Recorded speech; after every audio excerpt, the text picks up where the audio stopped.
risks of SMILE are overall the same risk of any laser vision correction. So there is some transient dryness, although there is significantly less dryness and a much shorter period of dryness than with the other laser vision correction procedures. There is still a small risk of over or under correction. I must say, in our own experience, we have fewer needs for touch-ups for the SMILE patients than we have for the other laser vision correction patients. So it certainly has proven itself in our hands to be a very accurate and precise treatment. Again, with any treatment, the mere fact that we're touching something, there may be a small risk of infection. There is a small risk that we can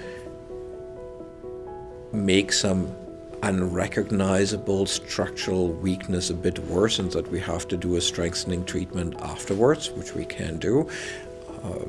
That risk appears to be significantly less than with something like LASIK, because we are preserving the structural integrity of the tough layer up front, which what we're not doing with LASIK. And there is that small chance that there may be some change over time. Again, certainly the European data, our own data, the data seem to suggest there's less chance of that drift, again, because we're leaving that tough layer intact up front, whereas with the other treatments, we're essentially weakening that tough layer. So it would be only logical, and that seems to bear out in reality, that the results will be more stable and sturdy over time. Now, with any procedure that has an interface or a space between two layers, there's a small possibility that the surface tissue that replenishes itself, which we call the epithelium, gets in between. So with LASIK, that would be called ingrowths that would have to be removed, and that can be at times quite bothersome.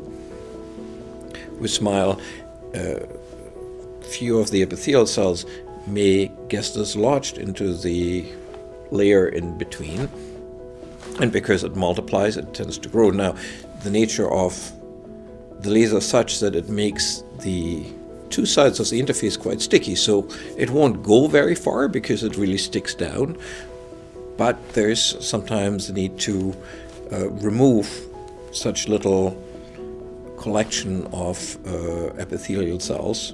We otherwise refer to them as a little plug, at some point in the first months or so after the procedure.